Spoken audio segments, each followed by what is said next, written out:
ही खरी कोणी वेगळीच. कोण आहे ही? तुळसाच आहे ना? की तिची ओळख दुसरीच काही आहे? ती इथवर आलीच कशी? अचानक या घरात आली आणि आता हळूहळू सगळ्यांवर ताबा मिळवायला लागली आहे. की माणिक म्हणते तशी तिची दिगूवर नजर आहे का? ती तर सखू औसेला बाहेर गावाहून आलेली मुलगी. नवखी म्हणता म्हणता विनूशी लग्न ठरण्यापर्यंत मजल गेली तिची.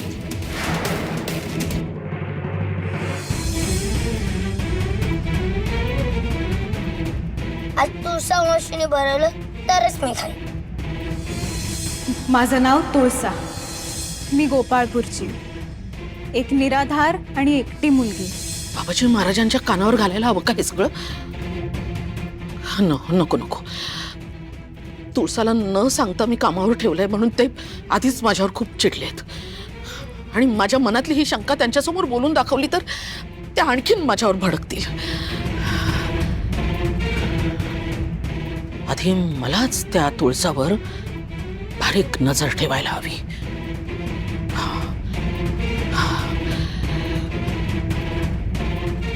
आता ती शंभूला झोपवत असेल. जाऊन बघते ती काय बोलतीये त्याच्याशी. मग त्या राजकन्याने काय केलं? काय करेल बिचारी? चोरीचा आळ तिने स्वतःवर घेतला नसता तर त्या दुष्ट मांत्रिकाने तिच्या राजकुमाराला पोपट करून पिंजऱ्यात बंद केलं असतं ना. तिने खोटं सांगितलं की चोरी तिनेच केली.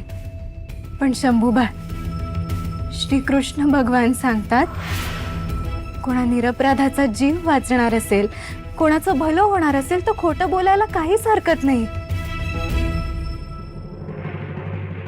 वाह!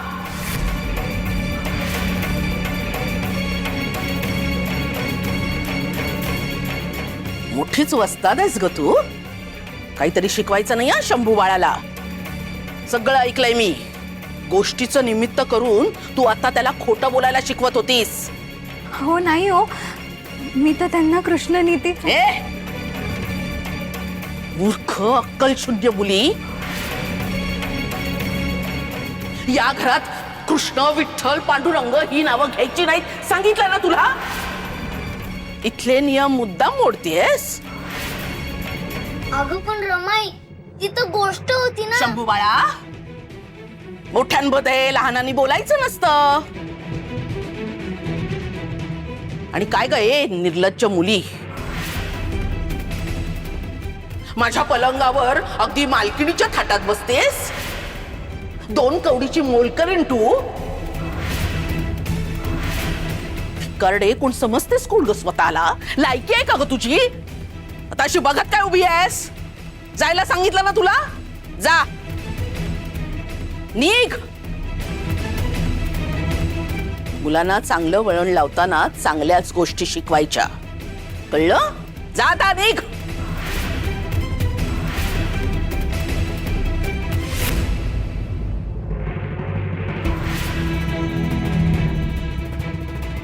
तुळसा मावशी, नको ना ग जाऊ. शंभूराजे,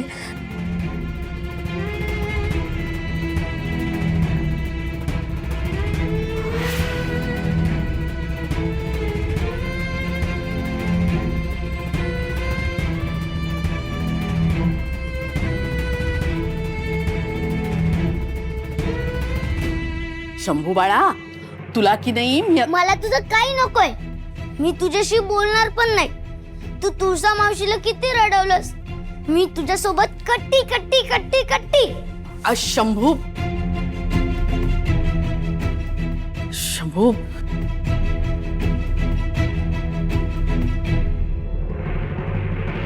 सटवीने काय जादू केले याच्यावर कोण जाणे.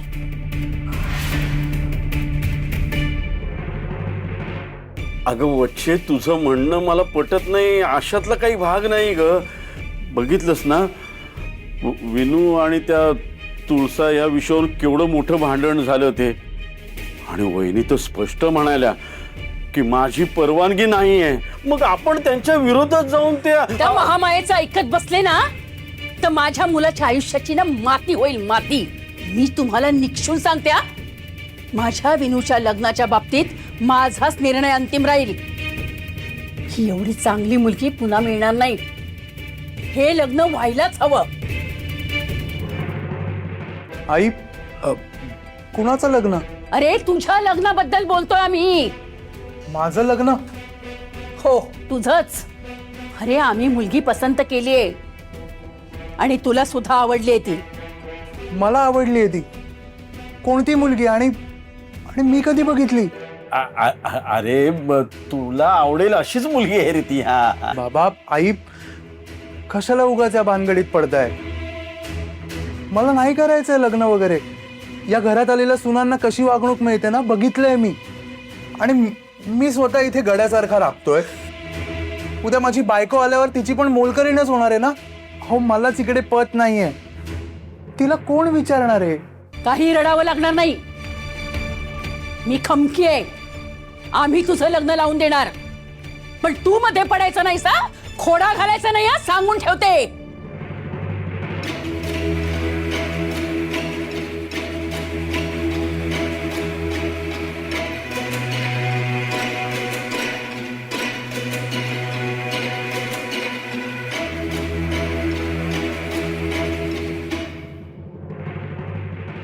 सावकार,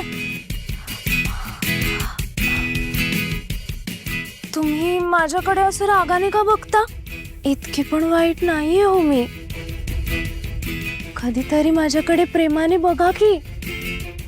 नावाप्रमाणेच माणिके मी, लखलखणारी, तुमच्याकडे बघून लाजेने लाल होणारी.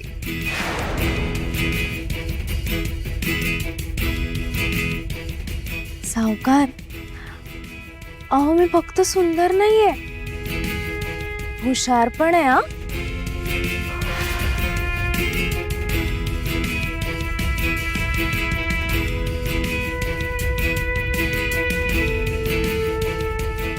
सावकार, मला माहितीये तुम्ही माझ्याशी असे का वागता ते.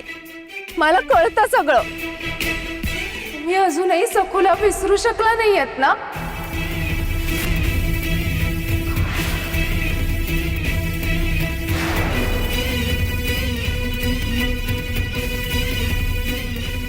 सावकार, तुम्ही वरवर जरी तिरस्कार, घृणा, संताप दाखवत असलात ना, तरी आतून, मनातून तुम्ही अजूनही सखूवर प्रेम करता.